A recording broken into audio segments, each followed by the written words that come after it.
नमस्कार, आप देख रहे हैं स्पेशल रिपोर्ट और आपके साथ में विजेंद्र सोलंकी। पांचना बांध, जिसकी कहानी बड़ी दिलचस्प है। इस कहानी में बाढ़ है, बर्बादी है, सूखा है, नहरें हैं, कैनाल है, समाज है, विवाद है और बजट का ऐसा गणित जिसको जितना समझा जाए जटिल ही नजर आएगा। सोचिए जरा, 1972 में जब इस इलाके में भीषण बाढ़ आई तो जल प्रबंधन की मांग उठी। मांग पर फोकस हुआ तो पांचना बांध का स्वरूप तैयार हुआ। लेकिन जिस बांध को 1 करोड़ की लागत से 2 साल में बनना था, वो 125 करोड़ की लागत से लगभग 25 सालों में पूरा होता है। और बनने के बाद पानी खेतों तक पहुंचता, उससे पहले ही विवाद घर घर तक पहुंच गया और इस इलाके के 74 गांव 2 हिस्सों में बंट गए। 35 गांव वो जो कमांड एरिया में आते हैं और मांग करते हैं कि पानी दिया जाए, और 39 गांव वो जो नॉन कमांड एरिया में आते हैं लेकिन कहते हैं कि बांध हमारी जमीन पर है, तो पहले हमें पानी दिया जाए। समस्या यह है कि जो नॉन कमांड एरिया में आते हैं वो बांध से ऊंचाई पर है और इसलिए बिना लिफ्ट के पानी वहां पहुंच नहीं सकता। अब 20 सालों के बाद मुख्यमंत्री वचनलाल शर्मा ने 50 करोड़ लिफ्ट कैनाल के लिए आवंटित किए। डीपीआर होने की बात सामने आई और दोनों समाज को एक साथ बैठाकर विवाद को खत्म किया। सवाल यह कि क्या 20 सालों का इंतजार मुख्यमंत्री वचनलाल शर्मा की संवेदनाओं का इंतजार कर रहा था? तो चलिए, भैरों सिंह शेखावत से शुरू हुआ जो सफर वचनलाल शर्मा तक पहुंचा, उस सफर की सफलताएं और विफलताएं क्या रही और कैसे मुख्यमंत्री वचनलाल शर्मा ने इस 20 साल पुराने विवाद को सुलझाकर उस राह को प्रशस्त किया जिससे इन 74 गांवों के अंदर पानी पहुंचने वाला।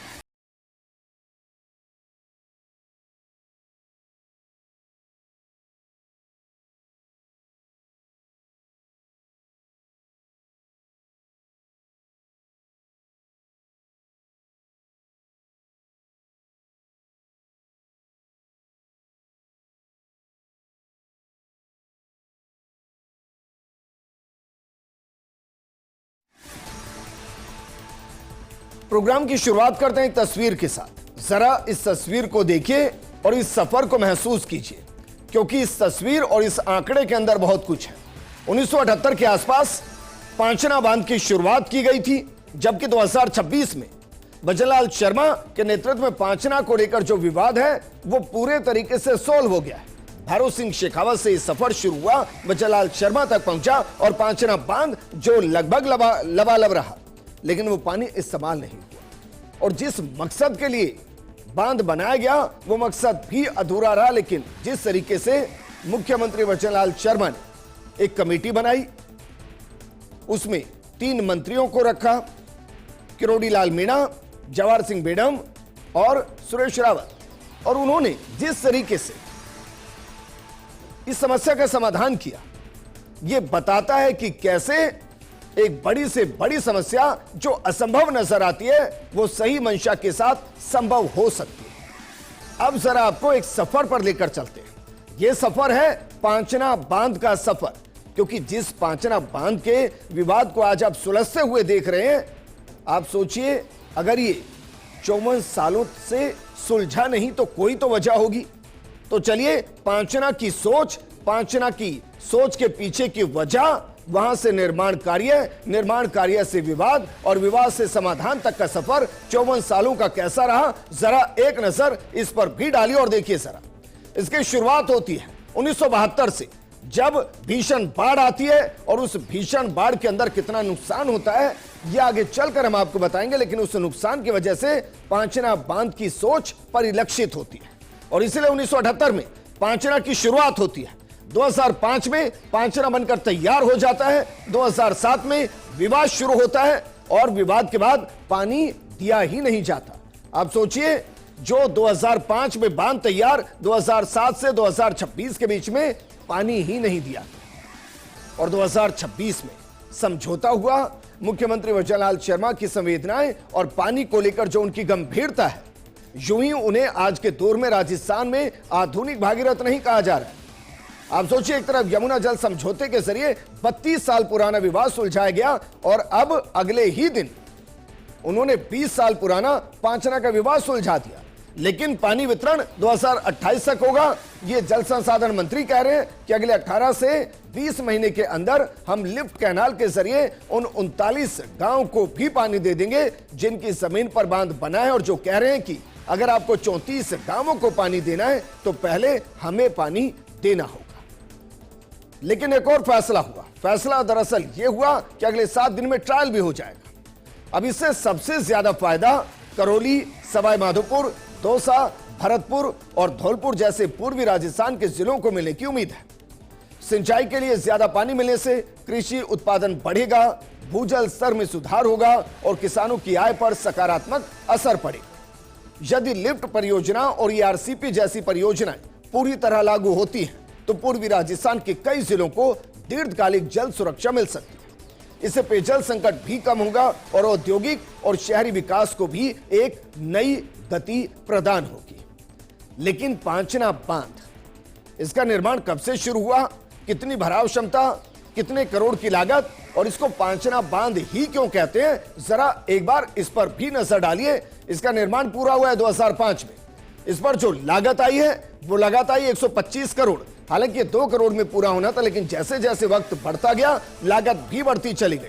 इसकी जो भराव क्षमता है वो है 258.62 मीटर। इसकी जो लंबाई है वो है 1040 मीटर। नहरों की जो लंबाई है वो 130 किलोमीटर है और सिंचाई क्षेत्र जो है वो लगभग 10,000 हेक्टेयर के आसपास है। वो 10,000 हेक्टेयर जमीन जो आज भी इंतजार कर रही है कि 258.62 मीटर भराव क्षमता का जो पानी है वो उनके खेतों तक पहुंचे तो सही। 35 गांवों को फायदा होना है, लेकिन फायदा हो नहीं रहा। क्यों नहीं हो रहा कि एक तरफ 35 वर्सेस 39 गांव है और दूसरी तरफ सरकार 20 सालों में उनके बीच में वो समझौता करा ही नहीं पाई जिससे कि पांचना बांध का पानी वहां तक पहुंचा है। और यह कराया है मुख्यमंत्री वचनलाल शर्मा ने।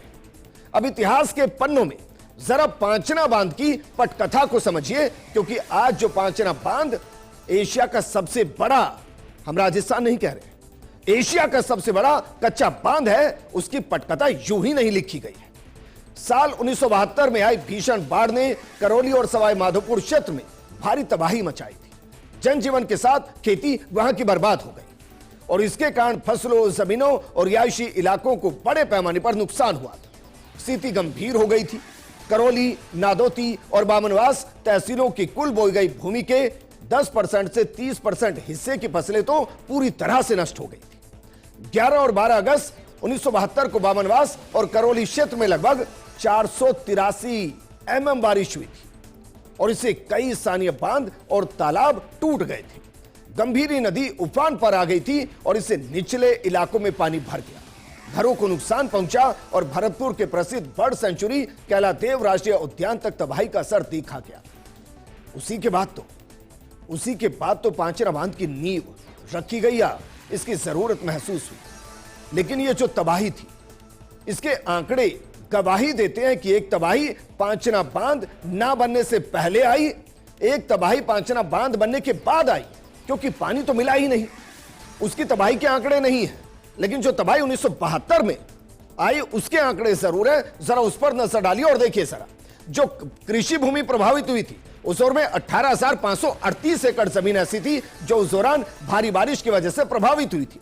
जो फसलें नष्ट हुई थी उसका जो आंकड़ा मोटा मोटा सामने आया वो 14,457 एकड़ जमीन के अंदर बोई गई फसल थी जो बर्बाद हो गई थी। आप सोचिए कितना बड़ा नुकसान होगा, वो कितनी बड़ी त्रासदी होगी। उस त्रासदी का शायद हम अंदाजा ना लगा पाए। इस त्रासदी का अंदाजा लगाने के लिए हमें आज के उन बुजुर्गों के पास बैठना होगा जो उस वक्त युवा हुआ करते थे। लेकिन जो 5 नदियों के प्रभाव पर पांचना बांध बना वो विनाशकारी बाढ़ को कंट्रोल करने के लिए था। इस विनाशकारी बाढ़ के बाद ही सरकार को इस क्षेत्र में स्थानीय जल प्रबंधन की दिशा में आगे बढ़ने की जरूरत महसूस हुई। इसके समाधान के रूप में पांचना बांध परियोजना को मंजूरी दी गई ताकि जो 5 नदियां हैं यानी भद्रावती, अटा, माची, बरखेड़ा और भैंसावर, इन नदियों के पानी को रोककर भविष्य में करौली को बाढ़ से बचाया जा सके। और यही तो पांचना बांध है। एक तरफ बाढ़ को नियंत्रित करेगा और दूसरी तरफ फसलों को अनकंट्रोल करेगा कि आप जितनी पैदावार खेत से हो सकती है उसे लीजिए, पानी आएगा। लेकिन पानी आया नहीं, पानी अब आएगा। अब जरा पांचना बांध के नाम के पीछे की कहानी को समझिए कि इसको पांचना क्यों कहा जाता है। हालांकि आप समझ गए होंगे, पांचना में पांच और नदियां, इन दोनों को मिलाकर पांचना नाम इसको दिया गया है। और उन नदियों का जिक्र हम कर चुके हैं। उनमें एक है भद्रावती, दूसरी है बरखेड़ा, तीसरी है अटा, चौथी है माची और पांचवी है भैंसावर। जब इन पांचों नदियों का संगम करके एक जगह पानी को एकत्रित किया गया तो पांचों नदियों की वजह से इसका नाम पांचना बांध पड़ा। यानी कि पांच नदियों का संगम जहां हो रहा है और पानी मिल रहा है। और पानी के मिलने के बाद आप बता नहीं पाएंगे कि ये भद्रावती का है, बरखेड़ा का है, अटा का है, माची का है, भैंसावर का है। ये पांचना का बांध है और ये पांचना का पानी है। अब जरा पांचना बांध के इतिहास को भी समझिए, क्योंककि करौली जिला मुख्यालय से करीब 12 किलोमीटर दूर गुड़ला गांव के पास बांध का निर्माण हुआ। 1978-1989 में काम शुरू हुआ। साल 2005 में पांचना बांध बनकर तैयार हुआ। पांचना मिट्टी से निर्मित सिर्फ राजस्थान का नहीं, एशिया का सबसे बड़ा बांध है। भद्रावती, बरखेड़ा, अटा, माची और भैंसावर नदियां इसी बांध में मिलती है। पांच नदियों के संगम के कारण ही इसका नाम पांचना बांध पड़ा। और आप जानते हैं, एक दौर में अमेरिका के आर्थिक और तकनीकी सहयोग से इस बांध को आधुनिक किया गया था। अब जरा बांध बनने के उद्देश्य पर आते हैं। दो मोटे तौर पर उद्देश्य आप समझ चुके हैं, एक कृषि और दूसरा बाढ़ को कंट्रोल करना। लेकिन आज के दौर में इसके और भी उद्देश्य हैं। वो उद्देश्य क्या है, जरा एक नजर इस पर भी डालिए और देखिए जरा। जो सबसे पहला उद्देश्य है, सवाई माधोपुर और करौली के इलाकों में जल संकट को दूर कर देना। दूसरा, फसलों की सिंचाई के साथ ही 35 गांवों के पेयजल आपूर्ति को सुनिश्चित करना। अब इस 35 के साथ साथ अब उन 39 गांव को भी जोड़ लीजिए जो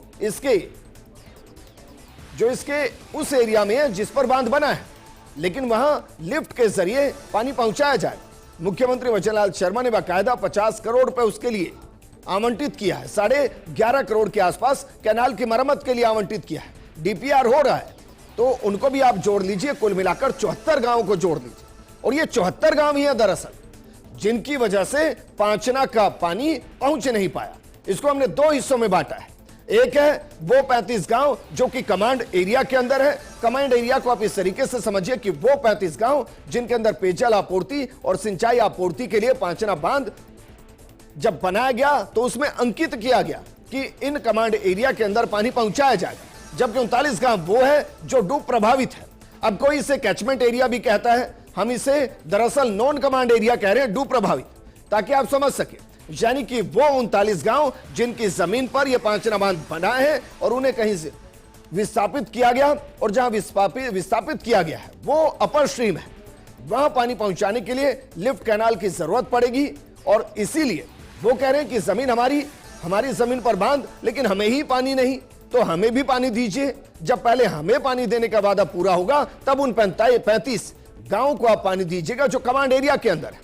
और कमांड एरिया के लोग ये कह रहे हैं कि भाई इसका तो निर्माण ही हमें पानी देने के लिए हुआ, तो हमें पानी क्यों नहीं दे रहे हैं। यह मामला कोर्ट भी पहुंचा।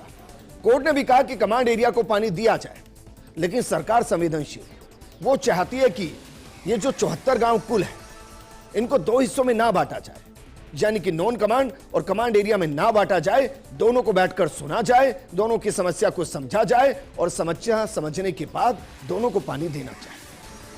इसलिए कौन क्या चाहता है यह भी महत्वपूर्ण है। जरा देखिए कौन क्या चाहता है, क्योंकि कमांड एरिया के लोग चाहते हैं नहरों में पानी आए, कोर्ट के आदेश लागू हो। वो इसलिए भी चाहते हैं क्योंकि लीगली ये इनका हक है। दूसरी तरफ डूब प्रभावित एरिया है जो कह रहे हैं कि स्थानीय जल अधिकार उनका है और सिंचाई पेयजल संकट का समाधान यही है कि आप लिफ्ट के जरिए पानी उन तक भी पहुंचाइए। और मुख्यमंत्री ने दोनों को सुना है, गंभीरता से सुना है, और गंभीरता से सुनने के बाद एक ऐसा समाधान दिया जिसने 20 साल के विवाद को खत्म कर दिया। अब जरा पांचना बांध के प्रमुख कैनाल को समझिए। ऐसा नहीं है कि बांध से सीधा खेतों में पानी पहुंच जाएगा, इसके लिए बाकायदा एक तंत्र तैयार किया गया है। और तंत्र तैयार करने के बाद उसकी मेंटेनेंस भी जरूरी होती है, क्योंकि 20 साल से ये चल रहा है। अब सोचिए 20 साल से उन कैनाल में पानी नहीं गया है, उसके बावजूद उनकी मेंटेनेंस चल रही है। जरा इस आंकड़े पर भी गौर फरमाइए और देखिए, पांचना बांध की जो मेन कैनाल है वो 11.700 किलोमीटर के आसपास है। पिलोदा ब्रांच कैनाल जो है वो 19.8 किलोमीटर की है।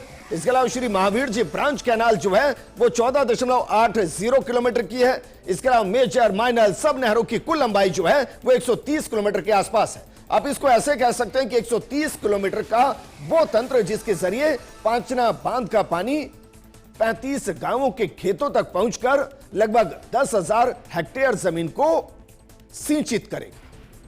अब जरा सोचिए, नहरों में सिर्फ एक बार ही पानी छोड़ा गया है। 2006 के बाद से बांध का पानी नहर में नहीं छोड़ा गया है। पांचना बांध पर पानी निकासी के लिए 7 गेट बनाए गए। 2005 में निर्माण पूरा होने के बाद से सिर्फ एक बार ही नहर में पानी छोड़ा गया। बांध से 2006 में सिंचाई के लिए नहरों में पानी की निकासी नहीं हो सकी। बांध से नहरों में पानी छोड़ने को लेकर स्थानीय ग्रामीणों द्वारा विरोध दर्ज कराने के बाद मामला हाईकोर्ट पहुंचा और पानी की निकासी नहीं हो सकी। हालांकि पांचना बांध के ओवरफ्लो होने और श्री महावीर जी मेले के लिए गंभीरी नदी में समय समय पर पानी छोड़ा जाता है, क्योंकि वो एक परंपरा है और उस परंपरा को पूरा करने के लिए करना जरूरी है, क्योंकि वहां भावना जुड़ी है, वहां आस्था जुड़ी है और यहां भी भावना जुड़ी है। इसलिए जो डूब प्रभावित और कमांड एरिया है उन दोनों की चिंताएं अलग अलग हैं। मसलन डूब प्रभावित एरिया यानी बांध के भराव क्षेत्र से जुड़े लगभग 39 गांव और इस गांव के ग्रामीणों का कहना है कि यदि बांध का पानी नहरों में छोड़ा गया तो उनके क्षेत्र में जल स्तर गिर जाएगा और खेती और पेयजल संकट उत्पन्न हो जाएगा। इसी कारण वो बांध के गेट खोलने या पानी छोड़ने का विरोध करते हैं। दूसरी तरफ बांध के कमांड एरिया यानी कि नहरों से जुड़े लगभग वो 35 गांव जो लंबे समय से सिंचाई के लिए पानी की मांग कर रहे हैं। इन गांवों का कहना है कि पिछले कई सालों से नहरों में पानी नहीं छोड़ा गया, जिससे हजारों बीघा कृषि भूमि सूखी पड़ी और उन्हें भारी आर्थिक नुकसान का सामना करना पड़ रहा है। मुख्यमंत्री वचनलाल शर्मा ने जिस अंदाज में इस विवाद को सुलझाया, उसके बाद आप कह सकते हैं कि इन 74 गांवों के अंदर एक शांति है, एक सब्र है, एक विश्वास है कि अब उनके हक उनको मिल पाएंगे। और इसके लिए बाकायदा मुख्यमंत्री ने प्रावधान किया है। प्रावधान क्या किया है जरा देखिए।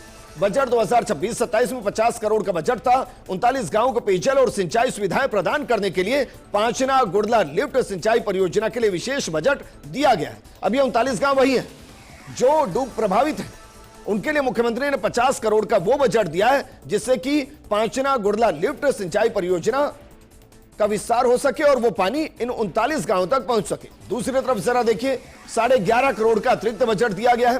बांध की पुरानी हो चुकी मुख्य नहर प्रणालियों की मरम्मत, जीर्णोद्वार और तकनीकी सुधारों के लिए यह बजट दिया गया है, यानी कि मेंटेनेंस के लिए।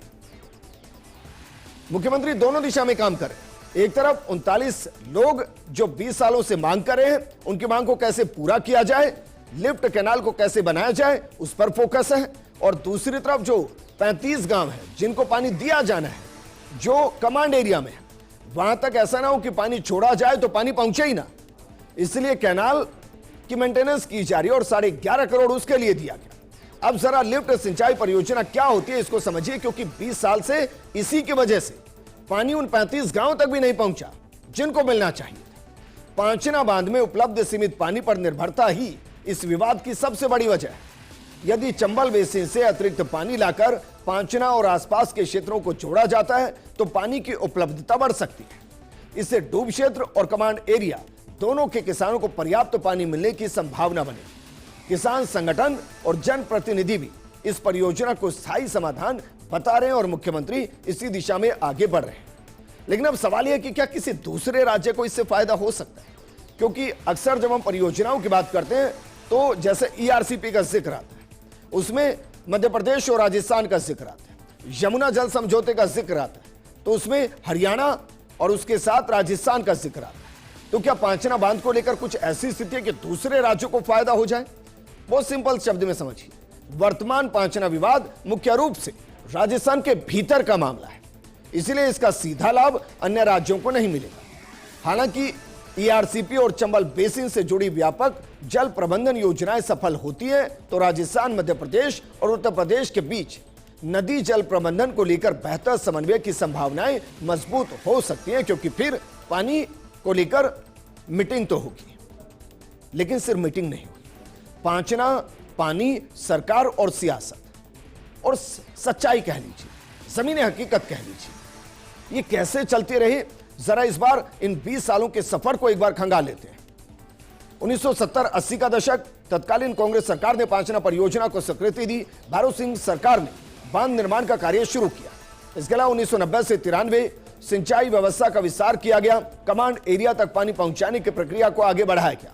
1998 से 2003 कमांड एरिया में सिंचाई व्यवस्था मजबूत करने के प्रयास हुए, लेकिन डूब क्षेत्र के पुनर्वास और जल अधिकार के मुद्दे पूरी तरह से सुलझ ही नहीं पाए। उसके बाद 2003 से 2008 2006 के गुर्जर आंदोलन के बाद विवाद गहराता चला गया। सरकार विवाद का स्थायी समाधान नहीं निकाल सकी और पानी छोड़ना विवादित हो गया। इसके बाद 2008 से 2013 2010 में डूब क्षेत्र के गांवों को पानी देने के लिए लगभग 13 करोड़ रुपए की लिफ्ट सिंचाई योजना स्वीकृत तो की गई, लेकिन यह योजना वर्षों तक पूरी तरह से लागू ही नहीं हो पाई। इसके बाद 13 से 18 विवाद पर कई दौर की वार्ताएं हुई, लेकिन स्थायी समाधान नहीं निकल पाया। पानी की मांग पर अदालतों में मामले चलते रहे। उसके बाद 2018 से 2023 की सरकार प्रशासनिक स्तर पर समाधान की कोशिशें हुई। हाईकोर्ट के आदेशों के बावजूद पानी छोड़ने पर स्थायी विरोध जारी रहा, स्थानीय विरोध जारी रहा। लेकिन उसके बाद 2023 से 2026 जरा उनके बीच में एक तारीख महत्वपूर्ण है। इस तारीख को जरा देख लीजिए। यह तारीख है 30 जून 2026। 20 साल पुराने विवाद का समाधान हुआ और उसके पीछे की वजह मुख्यमंत्री वचनलाल शर्मा, उन्होंने वो कर दिया जो बीती 4 दौर की सरकारें नहीं कर पाई, और पांचना बांध को लेकर जो अभी तक असंभव नजर आ रहा है। यह सिर्फ पानी का बंटवारा नहीं था। जो लोग राजस्थान की सियासत को समझते हैं, दरअसल ये दो समाजों के बीच की वो एक खाई थी जिसे बीते 2 दशकों में पाटा नहीं गया, उल्टा गहरी होती चली। मुख्यमंत्री वचनलाल शर्मा ने उस गहरी खाई को पाटने का काम किया है। दोनों को एक साथ बैठाकर उस समझौते पर सहमति बनाने का काम किया है, जिससे 74 गांवों की तस्वीर बदल सके, वहां के किसानों की तस्वीर बदल सके, वहां के पेयजल संकट को दूर किया जा सके। और उम्मीद कीजिए इसी कार्यकाल के अंदर पांचना बांध का पानी 74 गांवों को मिलेगा। वो 35 गांव जो कमांड एरिया में है और वो 39 गांव जो नॉन कमांड एरिया में और लिफ्ट के जरिए जिनको पानी पहुंचाने का वादा किया गया है। लेकिन अगले एक सप्ताह में आप जो देखेंगे वो देखेंगे ट्रायल, यानी पांचना बांध से कैनाल के जरिए पानी को कमांड एरिया तक पहुंचते हुए देखेंगे। ऐसा होना भी 20 सालों की इस समस्या के समाधान की तरफ बढ़ता हुआ सबसे मजबूत कदम होगा, और यह वादा मुख्यमंत्री वचनलाल शर्मा ने किया है।